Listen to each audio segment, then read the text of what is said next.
بسم اللہ الرحمن الرحیم. مختصر سوالات کی آج 5ویں کلاس ہے. اس کلاس کے اندر ہم 3 سوالوں کو ڈسکس کریں گے انشاءاللہ. پہلا سوال ہے ہمارا عربی زبان میں خاتم کا لفظ 4 معنی میں استعمال ہوا ہے.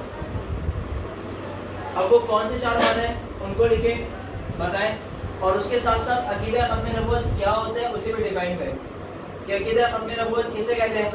تو یہی چیز اگر سوال کے طور پر ہمارے پاس آ رہی ہے کہ عقیدہ ختم نبوت کی وضاحت کریں تو بھی ہم یہ 4 معنی اس میں لکھ سکتے ہیں. اور اگر یہ پوچھا جا رہا ہے تو پھر ہم اس کے آخر میں عقیدہ ختم نبوت کا مفہوم بھی لکھ سکتے ہیں اس کے جواب میں، تاکہ ایک سوال کی لینتھ اچھی بن جائے. اب جیسے عربی زبان میں خاتم کا لفظ 4 معنی میں استعمال ہوا ہے تو خاتم کسے کہتے ہیں؟ شریعت کے اندر یا ڈکشنری کے اکارڈنگ خاتم کی میننگ کیا ہے وہ ڈیفائن کرنی ہے ہمیں. اب جیسے مثال کے طور پہ خاتم کا مطلب کیا ہوتا ہے؟ مہر لگانا، بند کر دینا. مہر لگانا اور بند کر دینا. نوٹ ڈاؤن کر لیں اسے اپنے پاس ذرا. مہر لگانا اور بند کرنا. مہر لگانا اور بند کرنا. تیسرا معنی ہے اس کا آخر تک پہنچانا. آخر تک پہنچانا. چوتھا معنی ہے کسی کام کو پورا کرنا.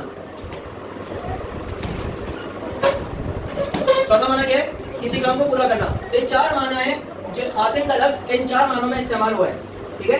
اب چاروں کا مطلب ایک ہی ہے کہ نبوت کے سلسلے کو ختم کر دینا. کہ بھائی اگر ہم اس کے پہلے معنی کو دیکھتے ہیں ختم کرنا، تو ختم یعنی نبوت کا سلسلہ ختم ہو گیا تو آپ صلی اللہ علیہ وسلم خاتم النبیین ہے، یعنی نبوت کے سلسلے کو ختم کرنے والے ہیں.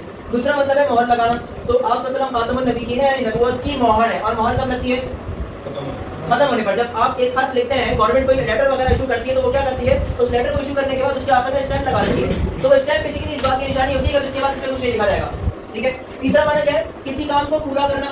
تو پورا کرنے کا مطلب کیا ہے؟ خاتم النبیین یعنی نبوت کے سلسلے کو پورا کرنے والے ہیں آپ صلی اللہ علیہ وسلم. ٹھیک ہے. یہ جو معنی ہے آپ ان میں سے کوئی بھی ایک اگر نبی کے ساتھ لگا دیتے ہیں خاتم النبیین کے معنی کے اندر وہ اس کا استعمال کرتے ہیں تو چاروں کا مطلب یہ نکلے گا کہ نبوت کا سلسلہ کیا ہو گیا؟ ختم ہو گیا، مکمل ہو گیا. ٹھیک ہے. اب شریعت کے اندر کسے کہتے ہیں خاتم النبیین؟ کہ رسول وہ سلسلہ جو کہ آدم علیہ السلام سے شروع ہوا تھا، نبوت کا وہ سلسلہ جو آدم علیہ السلام سے شروع ہوا تھا، حضرت محمد رسول اللہ صلی اللہ علیہ وسلم پر وہ ختم ہو گیا. یہ کیا ہے اس کا؟ شریعت کے اکارڈنگ اس کی میننگ ہے. ٹھیک ہے. یہ ڈیفینیشن آپ اس میں لکھ دیں گے. اگلے سوال کی طرف آ جائیں. ختم نبوت کے سلسلے میں قرآن کریم کی آیت کا ترجمہ دریافت کریں کہ ختم نبوت کے سلسلے میں قرآن مجید میں جو آیت اللہ رب العزت نے بیان کی ہے، جو ارشاد فرمائی ہے، تو وہ آیت اس کا ترجمہ آپ لکھیں. ٹھیک ہے. اب جیسے آیت مبارکہ کیا ہے؟ ما كان محمد ابا احد من رجالكم ولكن رسول الله وخاتم النبيين. ما كان محمد ابا احد من رجالكم. ما كان محمد کہ محمد صلی اللہ علیہ وسلم تم میں سے کسی کے بھی والد نہیں ہے. کس کے والد نہیں ہے؟ تمہارے مردوں میں سے. اور مرد بھی کون سے؟ جو کہ بالغ ہیں.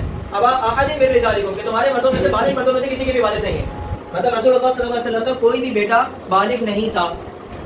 بیٹا جو پیدا ہوا تھا اس کا بچپن میں انتقال ہو گیا تھا، تو وہ مرد تو بنا نہیں، بالغ تو ہوا نہیں.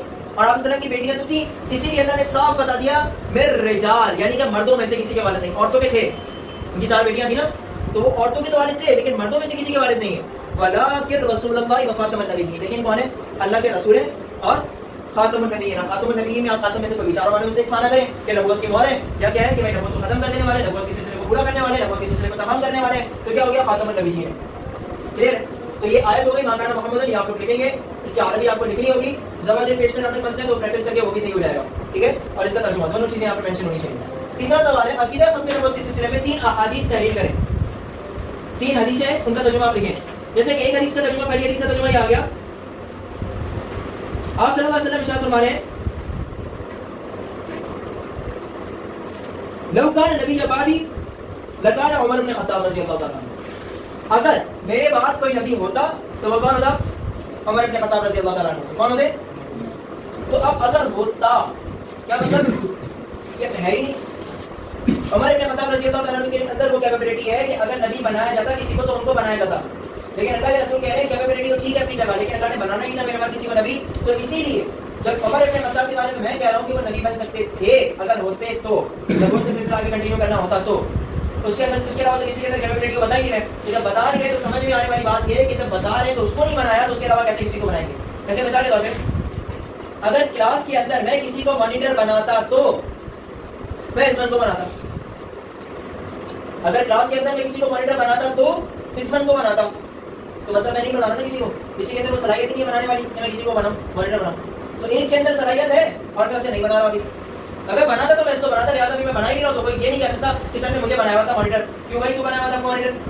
جب میں کہہ رہا ہوں کہ صلاحیت صرف آپ میں سے صرف ایک کے اندر ہے اور میں اسے بھی نہیں بنا رہا، تو آپ کو کیسے بن گیا؟ سمجھ میں آئی؟ مثال سمجھ آ گئی؟ حدیث کا ترجمہ سمجھ آیا؟